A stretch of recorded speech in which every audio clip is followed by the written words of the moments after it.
Hai geng, Assalamualaikum warahmatullahi wabarakatuh. Okey geng, aku nak bersama dengan apa?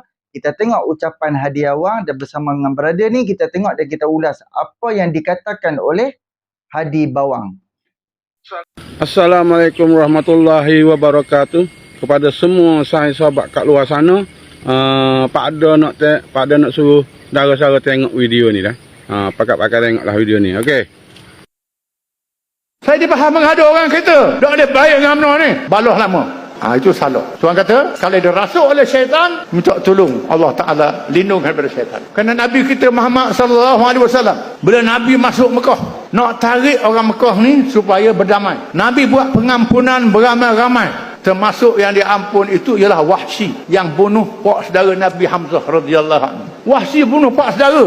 Nabi maafkan. Nabi sebut hadis, Allah Ta'ala sedang ketawa. Orang yang membunuh dan dibunuh, dua-dua masuk syurga. Macam mana? Yang membunuh masa dia jahiliah, dia bunuh Sayyidina Hamzah. Hamzah mati, masuk syurga. Dia masuk Islam, dia berjuang, dia mati dalam perjuangan, dia masuk syurga. Nabi maafkan Abu Sufyan, maafkan orang yang bunuh sahabat-sahabat dia, bunuh pak saudara dia. Kerana kejayaan memujuk orang bersama dengan kita, pahala sangat besar. Ini doa kita balah lama dah ada baik sampai bila-bila. Ini tak betul. Ada wartawan tanya, macam mana memali? Memali dulu dia bunuh orang jadi memali. Sebut memali. Ini soalan syaitan. Ini termasuk soalan-soalan syaitan. Nak ikut Nabi ke nak ikut siapa dia? Ikut Nabi. Kita kena ikut Nabi. Kena maafkan. Dan memang pas mengambil sikap memaafkan siapa saja. Okey, saudara-saudara dah tengok video tadi. Apa kata Haji Hadi? Haji Hadi menerangkan satu kisah di zaman Nabi Rasulullah sallallahu alaihi wasallam, bagaimana Rasulullah mengumpulkan orang kafir masa tu bersama dan Rasulullah memaafkan mereka. Contohnya macam Wahsy, Abu Sufyan yang telah membunuh sahabat-sahabat Rasulullah, yang telah membunuh bapa saudara Rasulullah tu sendiri.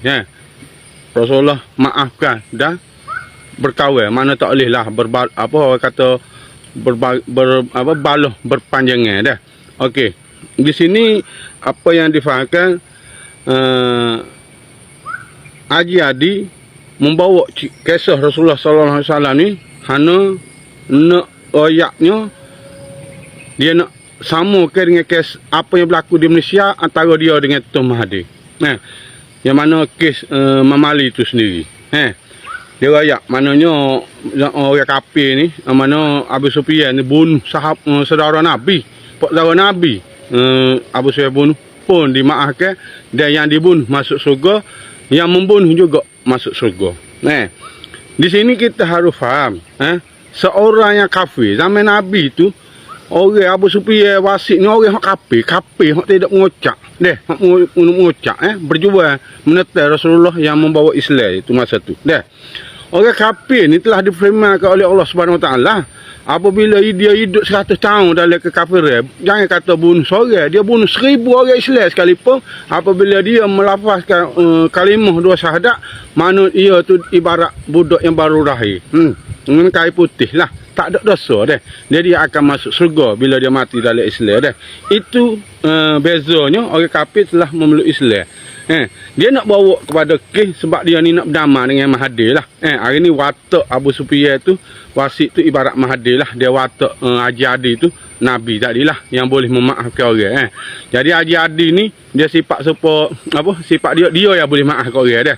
Dia yang boleh maafkan orang. Dia tak perlu minta maaf sebab dia tidak salah. Dia pernah dengar Haji Hadi minta maaf? Tak pernah kan? Dia Haji Hadi ni sifat dia ibarat supaya Nabi dah lah bagi dia orang. Jadi kalau kita bandingkan kisah tadi, niat dia bagi tahu kisah tu, dia nak kiaskan kepada peristiwa Mamali. Jadi saya nak tanya di sini, perbezaan di antara peristiwa Mamali dengan kisah Rasulullah sallallahu alaihi wasallam yang dia bawa tadi, jauh beza dia, langit dengan bumi. Langit dengan bumi jauh dia. Tak boleh nak kias benda tu. Yang pertama, Mamali ni adalah orang Islam membunuh orang Islam. Sesama Islam bunuh. Berbeza dengan kisah zaman Nabi tu, yang mana orang dia bunuh tu masa dia kafir. Dia telah memeluk Islam. Memang betul lah. Dia diterima, diampunkan segala dosa. Hari ni yang berlaku di Mamali ni bahawanya Haji Hadi Islam, Mahathir pun Islam. Mahathir tu baru ngucap 2 kalimah syahadat 2-3 hari lepas ya baru. Jadi nak ayatnya beza dia jauh. Deh. Tapi dia nak menghalalkan persahabatan dia dengan Mahathir tu, maka dia sanggup mengeluarkan nyataan yang begitu dah. Jadi orang kata betul lah kata Ustaz Abdul Samad, bila partai dinamakan partai Islam, maka dipolisnya ayat-ayat Al-Quran, dipolisnya hukum-hukum, dipolisnya hadis-hadis, memberi kelebihan kepada mereka sesungguhnya mereka ini adalah sesat, kata Ustaz Abdul Samad. Dia Ustaz, untuk makluman, Ustaz Abdul Samad tu ulama juga. Kau bukan ulama Ustaz Abdul Samad. Ustaz Abdul Samad tu ulama. Cuma dia tidak berpolitik. Jadi di akhir cerita Haji Hadi tadi, dia tanya kita nak ikut Nabi ke nak ikut siapa dia? Sedap dia tanya ni. Apa? Nak ikut Nabi ke nak ikut siapa dia? Sebab pada ni ikut Nabi lah. Pada kena lawan ulama macam ni. Sebab pada ni ikut Nabi lah. Hari kita bersama dengan ulama yang macam ni. Ulama yang macam ni, Rasulullah sallallahu alaihi wasallam pun takut ni dengan akal ulama ni. Takutnya Rasulullah kepada Dajjal, takut lagi Rasulullah ke ulama macam ni. Yang sebelum Dajjal timbul ni, dia timbul ulama yang macam ni dulu. Jadi kalau kita nak ikut Nabi, wajib menetai ulama yang macam ni. Yang menggunakan agama ni, Allah lah. Ni Haji Hadi ni dia bukan tonggak agama. Bukan guna agama dah ni. Dia lacurkan agama ni untuk parti politik. Oleh kerana maktamat politik, halal semuanya. Dia halal belaka. Yang Allah, yang peliknya dia yang boleh maaf korang tu. Dia yang boleh maaf korang tu. Dia kena bertanggungjawab di atas peristiwa Mamali ni. Kerana faktor dia lah yang menyebabkan peristiwa orang Islam sama orang Islam berbunuhan. Nak menghalalkan perbunuhan itu, dia bagi peristiwa Rasulullah sallallahu alaihi wasallam yang mana orang Islam dengan orang kafir jauh langitnya bumi, dia tak ada persamaan tu. Jadi cukup-cukup lah menggunakan agama dan menyesatkan umat Islam pada hari ini dah. Jadi kepada saya sahabat kat luar sana yang mana merasakan inginkan kebenaran, berfikirlah dengan hati, dengan orang kata dengan hati yang suci, dengan fikiran yang waras, pilihlah yang mana baik, yang mana buruk dah. Tak kira setara tu, tak boleh nak nilai lagi mana betul mana salah dah. Atas darat dah ni, dah. Ini bukan fitnah dah, ini nyata. Jadi tanggungjawab kepada sahabat-sahabat yang seperjuangan kat luar sana, yang sependapat dengan Pak Dasli, maka follow lah Pak Dasli. Like video Pak Dasli. Yang penting sekali, share video ni biar seluruh umat manusia di Malaysia ni tahu dan mereka mampu membuat pilihan yang lebih baik. Sekian, wabillahi taufiq wa hidayah. Wassalamualaikum warahmatullahi wabarakatuh. Salam perpaduan. Waalaikumsalam warahmatullahi wabarakatuh. Okey geng, kita boleh tengok kan atas ucapan Hadi Awang dia. Apabila Mahathir tu menguntungkan dia, kehadiran Mahathir kepada Hadi Awang, kepada parti PAS tu menguntungkan dia, kita boleh memaafkan sesiapa saja. Malah bukan nak katalah ulama ni ulama PAS je. Ulama Islam dia dah dipecat. Dia dah dipecat daripada ulama sedunia. Cuba fikir lagi, ulama macam mana? Mekah pun tak boleh pi. Madinah pun tak boleh pi. Tak boleh pijak kaki dia ke tanah haram, ke tanah suci Mekah. Why? Disebabkan ada perbuatan-perbuatan dan fahaman-fahaman dia tu yang dah lari daripada Islam, daripada akidah Islam, sehingga kan menghalalkan Syiah, membenarkan Syiah sehingga cara tu. Cuba berfikir tengok video-video dia yang dia menghalalkan Syiah. Sedangkan kita tahu Syiah ni sesat. Syiah tu sesat. Bini hang aku boleh pakai, bini aku hang boleh pakai. Faham tak? Cuba fikir macam tu tengok. Hadi Awang tidak menentang Syiah. Malah kehadiran Hadi Awang kepada Iran dah berkali-kali. Sehingga kan puak-puak PAS ni duk beri penjelasan kenapa hadiah wang ke Iran ni ulama dunia, ulama ni. Awak dah kena pecat. Asbab kehadiran dia kepada Iran berkali-kali, sebab tu dia kena dipecat. Dan dia keluarkan kenyataan di dalam negara kita, oh Syiah tu dia ada ulama dia lah, ulama dia macam ni. Cuba berfikir, kan? Dan kita patah balik kepada Mahathir ni. Disebabkan Mahathir tu mai sujud dekat dia, mai buat baik dengan dia.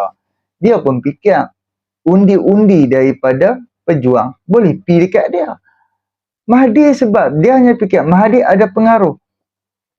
Kalau Mahathir ada pengaruh, kan? Cuba apa fikir, kalau Mahathir ada pengaruh, PRU 15 dia tak hilang deposit. Kalau betul-betul dia ada pengaruh, PRM baru ni dia masuk bertanding, dia di bawah tiket pejuang ataupun GTA. Tapi dia tak berani. So dia perlulah berdempet kepada yang dulu tara mana dia kata Hadi kafir lah, itu kafir lah, apa semua. Malah Hadi pun mengkafirkan Mahathir. Kan? Dia nak cover perbuatan dia hari ni, dia nak lindung perbuatan dia hari ni dengan menggunakan sejarah Nabi Muhammad. Dia nak tunjuk kata apa yang dia buat hari ni, perjuangan dia ni benar. Dia menggunakan apa yang berlaku di zaman Nabi Muhammad. Wahsy itu kafir, bukan Islam. Kaum Quraisy menentang Islam, menentang Nabi Muhammad sehingga dia membunuh bapa saudara Sayyidina Hamzah. Sehingga tahu tu, dan bila dia memeluk agama Islam, sebab tu Nabi memaafkan dia. Disebabkan dia kafir. Bila dia masuk Islam, dia ibarat bayi yang baru lahir. Ini Mahathir mai bersama dengan Hang. Sebelum dia bersama dengan Hang tadi, dia Islam. Mahathir tu orang Islam. Dia mengucap 2 kalimah syahadah Mahathir. Ni. Wahai Hadi Awang. Dia mengucap 2 kalimah syahadah. Tahu mana Hang kafirkan dia. Dan pembunuhan yang berlaku dekat tragedi Memali. Tahu mana apa yang tak, soal akidah habis Hang tam dah. Kan? Hari ni Hang buat macam tak ada apa-apa. Kalau orang tanya berkaitan Memali, oh ini suara syaitan, soalan-soalan syaitan. Cuba berfikir. Kan? Dia berselindung menggunakan hadis-hadis Rasulullah, dia menggunakan sejarah-sejarah Nabi, dia menggunakan segala makna demi nak menghalalkan perbuatan dia. Cuba berfikir, rasuah pun boleh jadi derma.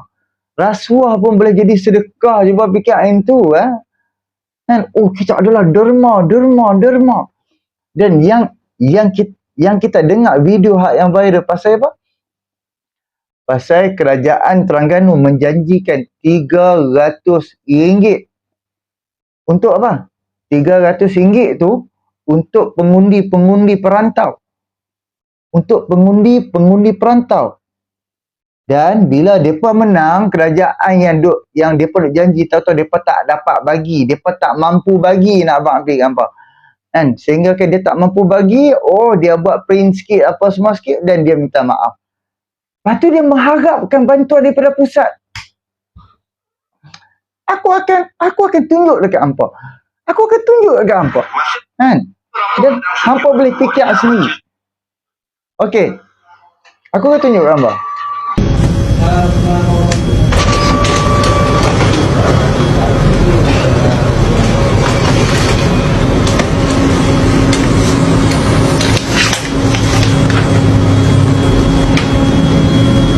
Assalamualaikum warahmatullahi wabarakatuh.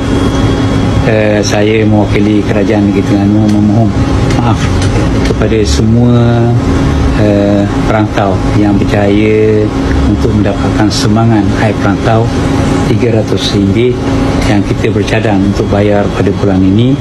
Jadi pembayaran ini ditangguhkan sementara waktu.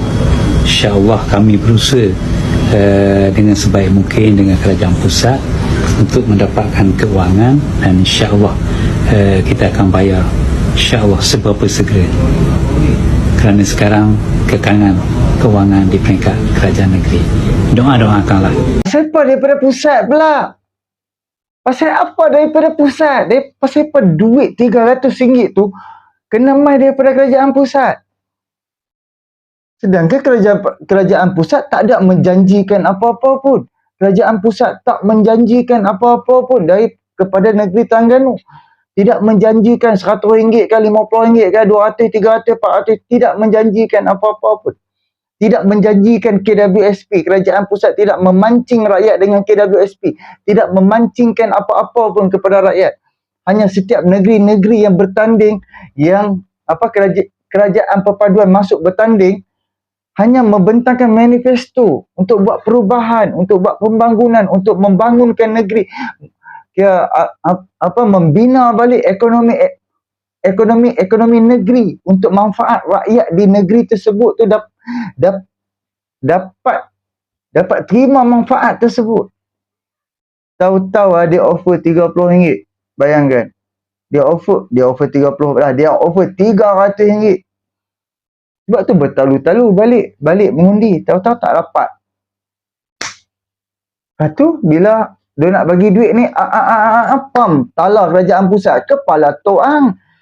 Kan? Sedangkan kerajaan pusat tak ada menjanjikan apa-apa. Nampak sangat peruntukan yang dapat kepada kerajaan negeri dan untuk pengetahuan, nampak kerajaan Anwar Ibrahim bagi peruntukan dekat negeri-negeri pembangkang, negeri-negeri PAS 2 kali ganda habis. Yang tahun lepas dapat 400 juta, 500 juta. Tahun lepas, tahun ni 2023, Anwar Ibrahim bagi setiap negeri, 3 negeri, Kelantan, Terengganu dengan Kedah, 1 bilion lebih habis. Tak pernah mereka dapat sebanyak ni.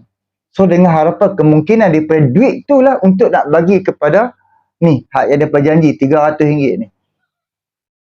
Inilah apabila pimpinan beli undi dengan duit ringgit, hancur. Mereka takkan buat raja betul-betulnya. Mereka takkan menjadi seorang pemimpin yang amanah tabligh fatonah seperti mana kerajaan-kerajaan yang ditubuhkan tanpa rasuah, tanpa dengan membeli undi. Faham tak? Sebab tu kita boleh tengok selama ni, apabila video aku sebelum ni soal PAS merasuah anak muda, dekat atas bas duk nak pasing-pasing pas duit, dia kena angkat sumpah. Sebab tu dah 33 tahun tak ada guna lagi. Hampa bayangkan dekat RMK 10, 11, 12, Kelantan dapat berapa belas bilion. Kelantan lah paling banyak sekali dapat. Malah kerajaan negeri 9 mula-mula RMK 10 depa banyak, 11 dah tak banyak, 12 dah tak banyak. Kelantan paling banyak di antara 3 negeri ni. Aku sertakan di sini ni, hampa cuba tengok betul-betul graf ni. Memalukan ke? Jadi inilah yang duk kata Islam. Islam macam mana? Islam yang mengamalkan rasuah, Islam yang membeli undi, Islam dengan kalau rasuah tu dia dah jadi derma. Kan? Kalau depa dah gagal, depa cover dengan Islam, tutup dengan Islam. Kegagalan dia tu, dia tutup dengan agama Islam, dia tutup dengan hadis, dia tutup dengan nas. Cara tu je pemikiran, pengetahuan, kelayakan puak-puak PAS ni. Apabila yang di atas gila kuasa sampai di bawah pun gila kuasa, sampai mampu mereka akan gila kuasa. Tak percaya tengok kan? Hampa boleh tengok kegilaan kuasa mulai saat ini, tahun ini, daripada PRU 15 sehingga hari ini, dan sampailah setiap seorang mati pimpinan PAS, tetap akan gila kuasa. Tetap akan gila kuasa. Walaupun Anwar Ibrahim ada 148 kursi, dapat sokongan 100% daripada Sabah dan juga Sarawak, tetap tiba-tiba desak Anwar letak jawatan. Sedangkan 3 negeri yang mereka dapat tu, 3 negeri yang sama juga sebelum PRN dan selepas PRN, dia tak mengubah pun kedudukan kerajaan pusat. Dia hanya mengubah ataupun mengekalkan kerajaan negeri itu.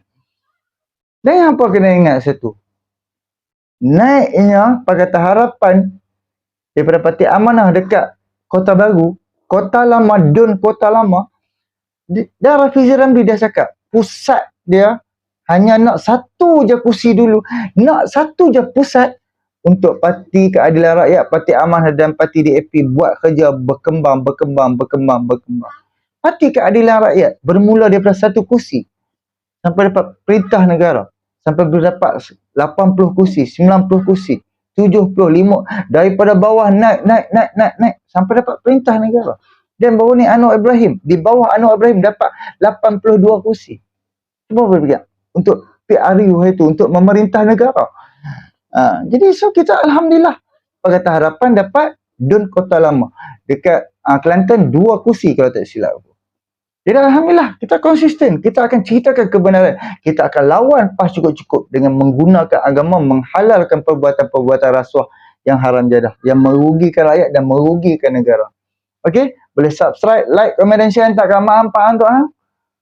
Assalamualaikum.